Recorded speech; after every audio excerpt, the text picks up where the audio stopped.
Fayyaa keessanii nagaa keenya galata waaqayyoo baga nagaa fayyaa taatanii isiniin jecha hordoftoota kiyyaa mee akkam jirtan nagaa keessanii egaa samoonii kana wantoota gaggaariidhaan isinirraa badeetiniin jira jechuudha. Egaa akkuma beekamu waa baay'ee argaa jirtu jechuudha. Egaa galatooma ulfaadhaa warroonni yaada gaarii naa kennitan warroonni waan hunda jechuudha. Waan hundumaa arraba isaa ta'uu gorsa isaa ta'uu waa hedduu isinirraa barachaa jira. Isinis immoo waan baay'ee akkanarraa barattan abdii guddaan qaba jechuudha.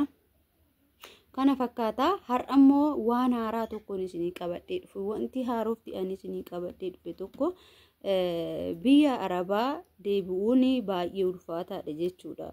Yeroo ammaa kana keessattuu biyya Arabaa deemuun galanii deebi'uun galee biyyan jijjiirradhee deeman baay'ee ulfaataadha. Warroota gallee biyya jijjiirranna jettanii yaaddan yookaan immoo biyya Beeruut jiraattanii Joordaan jiraattanii warroota birriin isaanii argitanii gadi aanaa kana deemtanii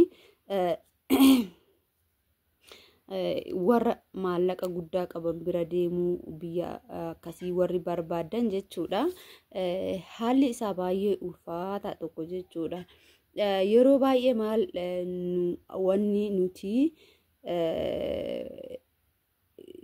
barbaannu ergan hojjedhe erga humni kiyya dhumuun hin oolle maal qaba yeroon biyya birrii qabdu biyya birrii guddaa deeme hin hojjetanne maaliif hin hojjetanne jennee gaafii akkasii keessa of galchinee biyya jijjiirrachuu hawwina jechuudha.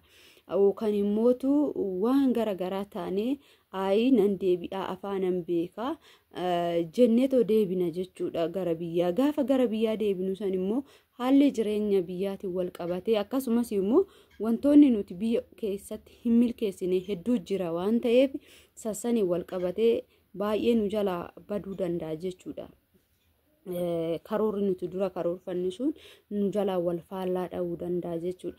Kanaafuu ani maalan arge seetanii ijoollee baay'een biyya biraa deemna jedhanii kan galan yookaan immoo Dubaay deemna yookaan Kuwait deemna yookaan biyya birrii guddaa deemna jedhanii galanii osoo birrii osoo hin deemna jedhanu poroosesiin isaatu baay'ee ulfaataadha.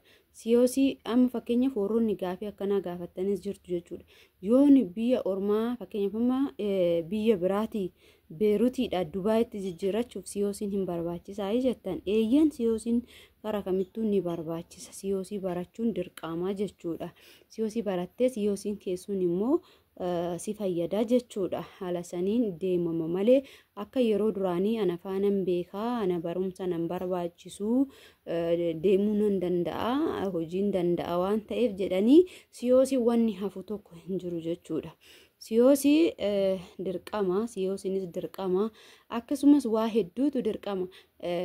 Wanni waraqaa dhalootaa kan jedhamu jira. Waraqaa dhalootaatis dirqama jechuudha. Amma sa'aatii kanatti yeroo ittiin deemuu barbaadan waraqaa dhalootaa akkasumas siyoosii nama barbaachisa jechuudha.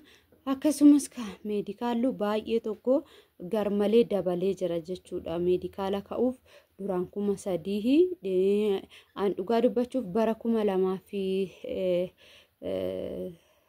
2010 deeme jechuudha. Beeruut bara 2010 yeroo deemu sana meedikaala 600 meedikaala gale jechuudha. Asuma magaalaa Asallaatti meedikaala birrii 600 gale jechuudha. Yeroo sanii har'atti garuu gaafa laallee jennu gara 10,000 dhiyoo tana 10,000 amma immoo dabalee jira jedhan jechuudha. 12,000 ta'ee jira. Meedikaalli haala kanaan ka'ama. Akkasumas siyoosiin ni jira. Siyoosii namoonni baay'een siyoosii argitanii siyoosii barachuuf warreen hin barbaanne warreen argitanii namoota haaraa wajjin gad deebi'anii barachuu hin dandeenye bitatanii deemuu barbaadu jechuudha. Akkasumas immoo warreen akkasitti deeman jiru jechuudha. Warreen afaan beekan garuuti immoo inni sun sa'aatii kana keessatti hin hojjetu jechuudha. Isa dhugaa isa barattee mallattoo siif hojjetame malee siyoosiin bittaa kuni maallaqa qofa kan kaffalamu kuni hin hojjetu jechuudha inni.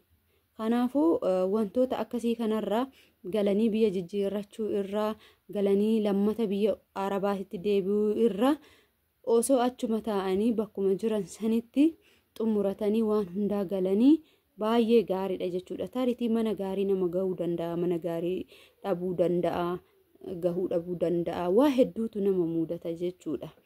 Gaafa immoo itti ilaalanii bakka taa'an waan keessa taa'an waan itti boqonnaa argatan qabaatan immoo deebi'uun nama hin barbaachisu. Ani amma yeroo sanatti nan deebi'a jedheen galee gaafan nan deebi'a jedhee too yaadu ani dura manuma duraa sanitti nan deebi'a jedheen akkanan yaadetti jechuudha kaa'e. Garuu immoo madaamin ani bira taa'aa ture ikaamaa naaf hojjisiistee hin turre jechuudha.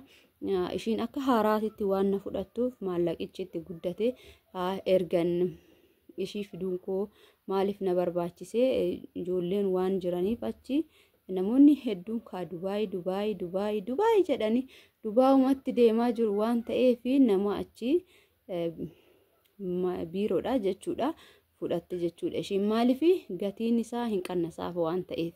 Ani immoo maaliifan hafee tarii mana gaarii nagahuu dhabuu danda'a, iddoo gaarii bu'uu dhabuu danda'a, rakkoon garagaraa immoo gaafa narra gahe jedhee tanan akkasumas immoo porososoota kanneen jechuudha.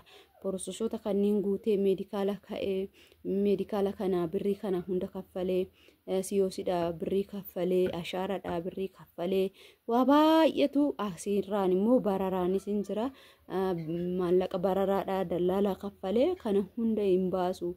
Baasiin kun hundi natti baay'ata kanan jedhurraayin hafe jechuudha yeroo sana. Ergana feellee waaqayyo galanni haa ta'u gaa'e kanuma argitan kana jiraachan jira akka namni kamiitu jiraatu jiraachan jira akka namni kamiitu biyya ofii keessatti jiraatu mata akka mataa kootiitti jiraachan jira jechuudha. Yoo itti jiraatan jireenya nama hin dhibdu. Kanaafuu kana isiniin jechuu barbaade tanani galtanii deebi'uun dura yoo galan maallaqa baay'ee nama harkaa bada jechuudha.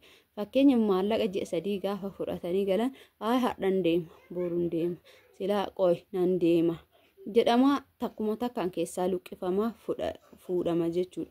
Maallaqa hoggaa 2 hoggaa 3 gaafa qabaanne immoo hookammoo waan barbaannu nu godhuu dhabuu dandeessi waan ta'eef maallaqni immoo hin taa'u jechuudha. Yoo deeman inuma nama harkaa deema maallaqa malee deemuu hin danda'anii maallaqa malee jiraachuu nyaachuu dhuguu hin danda'anii maallaquma sana keessaa gaafa fuutanii booddee harka qullaatti hafanii jibbamuutu dhufa jechuudha. Kara biraa sammuun namaa kara biraa deemu waan akkasii kanatu dhufa waan ta'eef karoora keessan galmaan gaattan malee hin galinaan dhaamsa kooti. Oraanuu bula viidiyoonni keenya immoo akkuma itti fufeetti jira. Isiniin jedha naaf jiraadhaa isiniin jedha galatoomaa. Warroonni immoo gaafii biroo qabaatanii koomentii keenya jalatti barreessaa. Warroonni mana kanaaf immoo haaraa taatanii sabskiraayibii godhuu maatii keenyatti nuuf dabalamaa.